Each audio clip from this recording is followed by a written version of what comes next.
अस्सलाम वालेकुम। मैं हूं तनवीर अहमद गोपा। इस वीडियो में हम मैट्रिसेस के एमसीक्यू सॉल्व करेंगे और भी लेक्चर्स हम अपलोड करेंगे जिसमें हम मैट्रिसेस के एमसीक्यूज समझेंगे। ठीक है, ये हमारा पहला लेक्चर है। पहले क्वेश्चन को हम समझें। If A is equal to matrix 1 2 5 and 3 0 6, ये एलिमेंट्स हैं ए मैट्रिक्स में। तो हमें ये मालूम करना है कि ऑर्डर ऑफ ए क्या है, यानी इस मैट्रिक्स का ऑर्डर कौन सा है। ऑर्डर हम कहते हैं number of rows and number of columns is order of matrix. इस मैट्रिक्स में देखें कि कितने रोज हैं। एक रो ये है और दूसरी रो ये है। दो रोज हैं और 3 कॉलम हैं। ठीक है, एक कॉलम ये, दूसरा ये, तीसरा ये। तो दो रोज हैं और 3 कॉलम्स हैं। तो हम इसको कैसे लिखेंगे। ऑर्डर ऑफ ए जो है इसका, इस मैट्रिसेस का, वो है 3 रोज, सॉरी 2 रोज एंड 3 कॉलम्स। तो इसको हम लिखेंगे 2/3। ये जो फर्स्ट में होता है इसको हम रोज कहते हैं, और नंबर ऑफ रोज, और ये सेकंड में नंबर ऑफ कॉलम्स। तो हमारा ऑप्शन जो है करेक्ट वो है सी। क्वेश्चन नंबर 2 है, if x is equal to this matrix then the element A22 is equal to. इसका मतलब क्या होता है। ये सफिक्स हैं। यहाँ पर जो फर्स्ट है ये रो को रिप्रेजेंट कर रहा है, और ये सेकंड जो है वो कॉलम, नंबर ऑफ कॉलम को रिप्रेजेंट कर रहा है। ठीक है, तो ए, ये 2 और 2, इसका मतलब है कि सेकंड रो और सेकंड कॉलम पर जो मैट्रिक्स हो, यानी दूसरी रो में जो एलिमेंट हो और दूसरे कॉलम में जो एलिमेंट हो, यानी दोनों की इंटरसेक्ट करें। ठीक है, अब यहाँ पर देखें कि पहली रो कौन सी है, ये है। दूसरी रो कौन सी है, ये है। तो हम दूसरी रो पे आए। ठीक है, अब ये क्या है, दूसरा कॉलम। तो एक ये है, ये क्या है, ये है दूसरी रो। ठीक है, और यहाँ पर दूसरा कॉलम, तो कॉलम कौन सा है, दूसरा, ये पहला कॉलम, ये दूसरा कॉलम। ठीक है, दूसरा कॉलम ये है। अब देखें कि रो और कॉलम में जो कॉमन है एलिमेंट वो कौन सा है। इस कॉलम में और इस रो में जो कॉमन एलिमेंट है वो है 8। तो इसका जो करेक्ट ऑप्शन है, करेक्ट जो आंसर है वो है 8। ठीक है, सेकंड रो पर और सेकंड कॉलम पर जो एलिमेंट है वो है 8। तो हमारा ऑप्शन करेक्ट है सी। थर्ड एमसीक्यू से, if a matrix of order 4 by 5, then each row A has dash number of elements। अगर कोई मैट्रिक्स है जिसका ऑर्डर है 4/5, यानी 4 रोज हैं और 5 कॉलम्स हैं, then each row A has, हर एक रो में कितने एलिमेंट्स होंगे, हर एक रो में कितने एलिमेंट होंगे। और उसके 5 एलिमेंट होंगे। ठीक है, क्योंकि कॉलम कितने हैं, 5 हैं। तो हर एक रो में एलिमेंट्स जो होंगे वो 5 होंगे। ठीक है, इसका एग्जाम्पल देखें, फर्ज करें 4/5 है। ठीक है, 4/5 हम इसको इस तरह लिखते हैं, A1, A2, A3, A4, A5। ठीक है, ये एक रो है। यहाँ पर कितनी रोज हमें रखनी है, 4 रोज। ठीक है, ये एक रो है। तो दूसरी रो है B1, B2, B3, C4 and C5, और सॉरी B4 एंड B5। ठीक है। कॉलम हमें कितने रखने हैं, 5। ठीक है, तो यहाँ पर जो कॉलम है वो 5 है। तो हर एक रो में देखें कितने होंगे, ऐसी 4 रोज हम रखेंगे तो हर एक रो में कितने एलिमेंट्स होंगे, 1 2 3 4 5। तो हर एक रो में होंगे 5 एलिमेंट्स। अगर यहाँ पर लिखा होता 4/6, तो हर एक रो में कितने एलिमेंट्स होते हैं, 6। ठीक है, तो इसका जो करेक्ट ऑप्शन है यहाँ पर है डी। क्वेश्चन नंबर 4 है, a matrix has order I by J where I is not equal to J is called। कोई मैट्रिक्स है जिसका ऑर्डर है I multiply I by J। I जो होती है वो रो को शो करती है, number of rows, and J number of columns को शो करती है। तो where I is not equal to J, यानी रो जो हो, नंबर ऑफ रोज बराबर ना हो नंबर ऑफ कॉलम्स के, तो उस मैट्रिक्स को हम क्या कहेंगे, उस मैट्रिक्स को हम रेक्टेंगल मैट्रिक्स कहेंगे। ऐसा मैट्रिक्स जिसमें रो और कॉलम इक्वल ना हो। ठीक है, रो और कॉलम इक्वल ना हो तो हम उसको कहेंगे रेक्टेंगल मैट्रिक्स। ठीक है, तो हमारा ऑप्शन है करेक्ट ए है। अगर यहाँ पर लिखा होता आई इज इक्वल टू जे, ठीक है, तो इसका मतलब रो और कॉलम इक्वल हो जिस मैट्रिक्स में, तो हम उसको हम कहते हैं स्क्वायर मैट्रिक्स। ठीक है, यहाँ पर I does not equal to J है, यानी रो कॉलम के बराबर नहीं, तो वो है रेक्टेंगल मैट्रिक्स। ठीक है, क्वेश्चन नंबर 5 है, the matrix this is called square matrix, unit matrix, row matrix, null matrix. इस मैट्रिक्स में सभी एलिमेंट्स जीरो के इक्वल हैं, यानी हर एक एलिमेंट जो है वो जीरो है, तो ऐसे मैट्रिक्स को हम कहते हैं नल मैट्रिक्स। ठीक है, ऐसा मैट्रिक्स जिसमें हर एक एलिमेंट जीरो के बराबर हो, तो हम उसको कहते हैं नल मैट्रिक्स। ठीक है, या इसको हम कहते हैं जीरो मैट्रिक्स, नल मैट्रिक्स या जीरो मैट्रिक्स। अब हम क्वेश्चन 6 को समझें। क्वेश्चन नंबर 6 है, द मैट्रिक्स 4 0 0 0 5 0 0 0 9। ये जो मैट्रिक्स है इसको हम किस तरीके से लिख सकते हैं, ये जो मैट्रिक्स है ये डायगोनल मैट्रिक्स है। डायगोनल मैट्रिक्स हम उस मैट्रिक्स को कहते हैं जिसके main diagonals non zero elements हो, यानी ये जो होते हैं इसको हम कहते हैं डायगोनल एलिमेंट्स। ठीक है, इसको हम कहते हैं इन तीनों को कहते हैं डायगोनल एलिमेंट्स।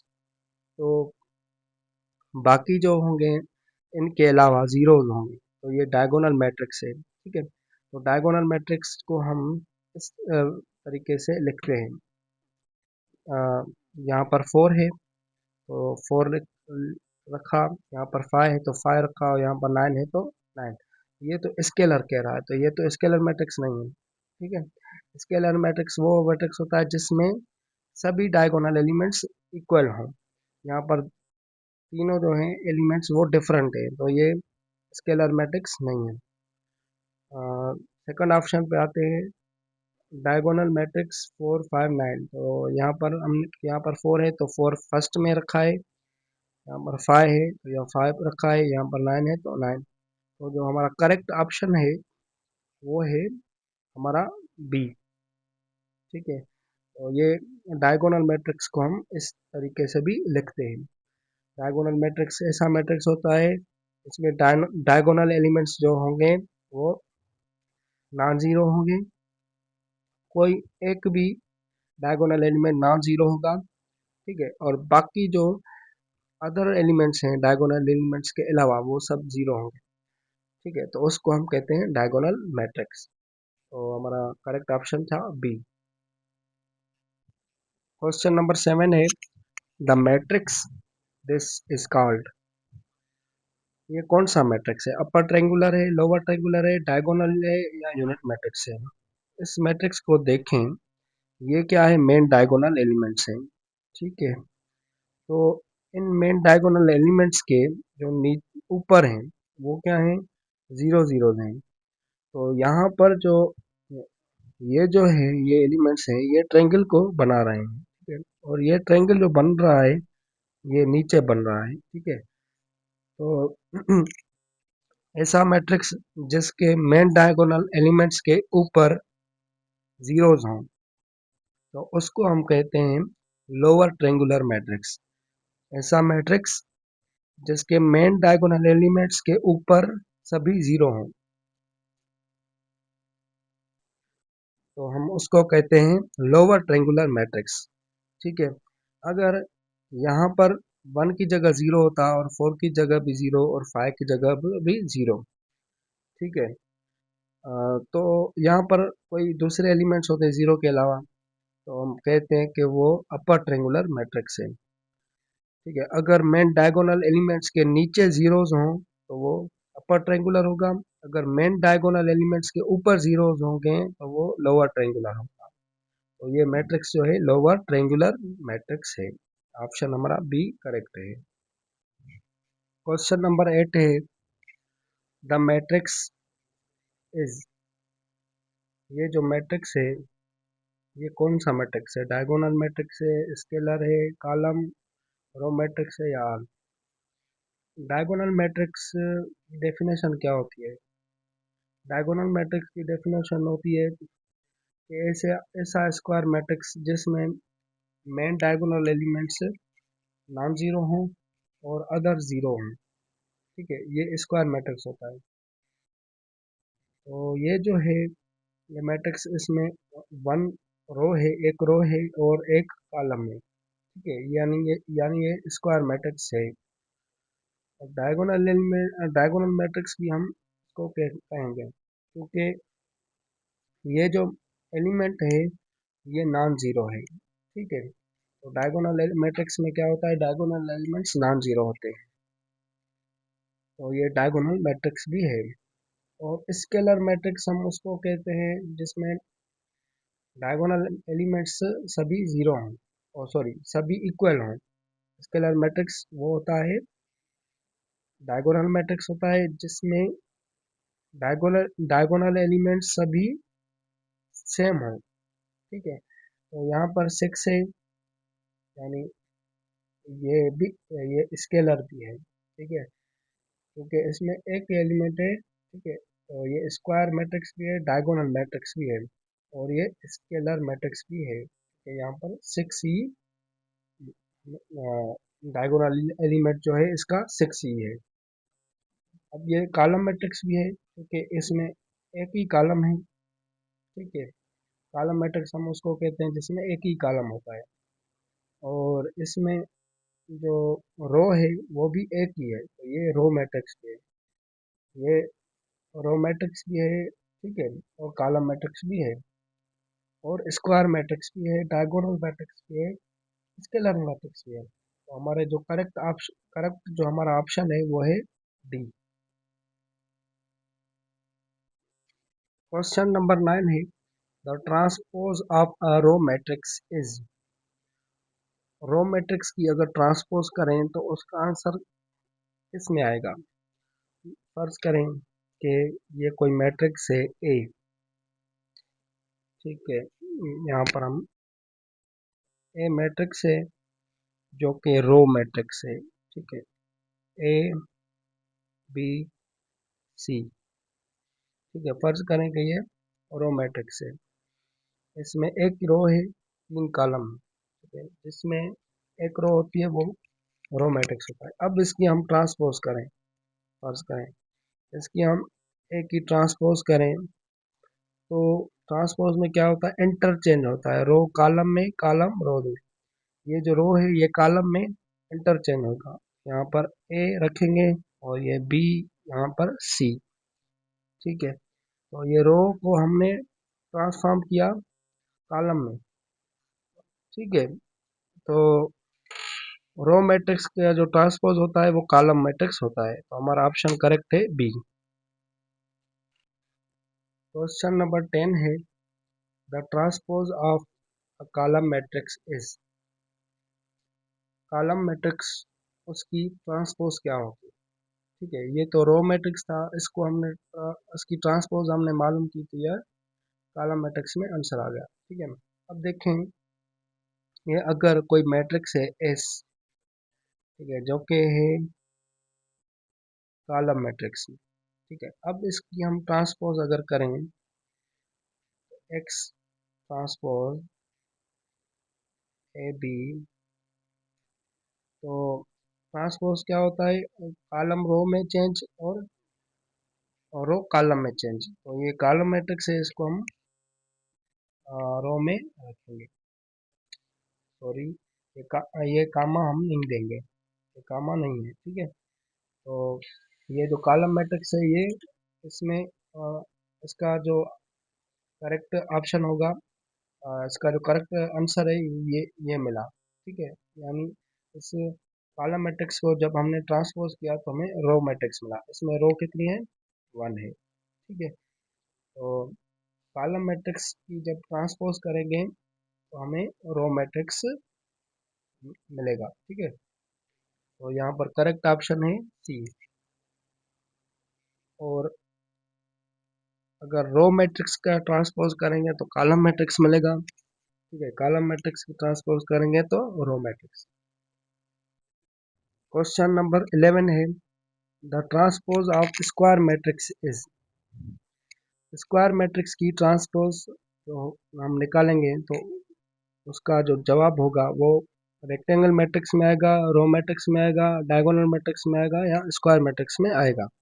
ये हमें मालूम करना है। देखें, फर्स्ट करें कि ये ए है और ये स्क्वायर मैट्रिक्स है। ठीक है, 1 3 5 7, इसमें दो रोज हैं और दो कॉलम्स हैं। ठीक है, दो रोज हैं, दो कॉलम्स हैं, तो इसका ऑर्डर जो है 2 बाय 2 है। ठीक है, अब इसकी हम अगर ट्रांसपोज निकालें तो रो जो होगी वो कॉलम में चेंज होगी। ठीक है, ये पहली रो है, इसको हम कॉलम में रखेंगे, और ये सेकंड रो है, इसको,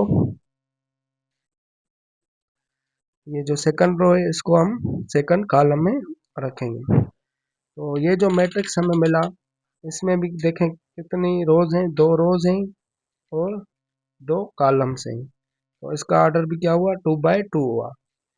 तो स्क्वायर मैट्रिक्स की जब हमने ट्रांसपोज निकाली तो वो भी हमें जो आंसर मिला वो भी स्क्वायर मैट्रिक्स ही मिला। तो करेक्ट जो है ऑप्शन वो है डी,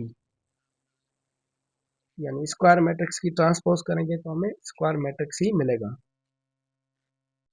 क्वेश्चन नंबर 12 है, this matrix is dash matrix, ये सिमेट्रिक मैट्रिक्स है, एंटी सिमेट्रिक मैट्रिक्स है, हर्मिटियन मैट्रिक्स है, या स्क्यू हर्मिटियन मैट्रिक्स है।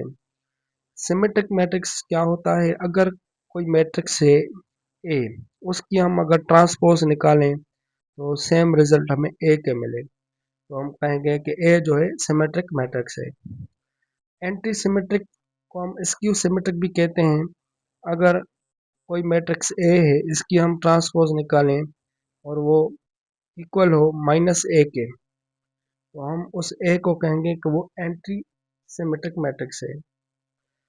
हर्मिटियन मैट्रिक्स कॉम्प्लेक्स मैट्रिक्स होता है, कॉम्प्लेक्स नंबर्स का मैट्रिक्स होता है, जिसमें हम ए की अगर कॉन्जुगेट निकालें और ट्रांसपोज करें, ठीक है, तो ए ही हमें मिले। ए का कॉन्जुगेट निकाल कर ट्रांसपोज करें तो ए मिले, तो उस ए को कहेंगे कि वो हर्मिटियन मैट्रिक्स है। इसकी हर्मिटियन मैट्रिक्स कौन सा होता है, अगर कोई मैट्रिक्स है उसकी हम कॉन्जुगेट करें और फिर ट्रांसपोज करें तो रिजल्ट -a के मिले। ठीक है, तो हम ए को कहेंगे कि वो स्क्यू हर्मिटियन मैट्रिक्स है। ये चार कंडीशंस हैं जो अलग अलग डेफिनेशन को बयान करती हैं। ठीक है, तो हम ये चेक करेंगे कि ये जो मैट्रिक्स है वो सिमेट्रिक है, एंटी सिमेट्रिक है, हर्मिटियन है, या स्क्यू हर्मिटियन है। ठीक है, तो इसको हम कैसे सॉल्व करेंगे देखें जी। अब ये ए जो मैट्रिक्स है इसका हम ट्रांसपोज निकालेंगे। ठीक है, ए ट्रांसपोज 1 2 3 2 4 -5 एंड 3 -5 6। इसकी हम ट्रांसपोज निकालेंगे तो रो को कॉलम में चेंज करेंगे। ये क्या है, पहली रो है, ये दूसरी रो, ये तीसरी रो। तो हम ये जो पहली रो है इसको हम पहले कॉलम में रखेंगे, ठीक है। तो 1 2 3, 1 2 3। अब ये जो सेकंड रो है इसको हम सेकंड कॉलम में रखेंगे, 4 2 4 -5। और ये जो थर्ड रो है इसको हम थर्ड कॉलम में रखेंगे, 3 -5 और ये 6। अब देखें, ये जो हमें मैट्रिक्स मिला, ये किस के मैट्रिक्स के इक्वल मिला? ये ए मैट्रिक्स के इक्वल मिला। 1 2 3 2 4 5 -5 3 -5 एंड 6। ये इसी मैट्रिक्स के इक्वल है, ठीक है। यानी ये जो मैट्रिक्स मिला ये ए के इक्वल मिला, ठीक है। यानी हमने ए ट्रांसपोज किया तो हमें ए मिला। तो हम ए को क्या कहेंगे कि ये सिमेट्रिक मैट्रिक्स है। हमारा जो करेक्ट ऑप्शन है, ठीक है, जो करेक्ट ऑप्शन है हमारा वो है 12 का ए। ये हमने 12 क्वेश्चन एमसीक्यूज मैट्रिसेस के सॉल्व किए। ये तो इजी क्वेश्चंस थे। हार्ड क्वेश्चंस भी हम सॉल्व करेंगे और वो भी हम यूट्यूब पर, फेसबुक पर, टिकटॉक पर अपलोड करेंगे। अगर आपको हमारे वीडियो अच्छे लग रहे हैं तो आप प्लीज़ इसको शेयर करें अपने दोस्तों के साथ। और टैग मैथ साइंस एकेडमी नाम से हमारा यूट्यूब चैनल है, उसको आप सब्सक्राइब करें ताकि आपको बर वक्त वीडियोस मिल सके। Thank you.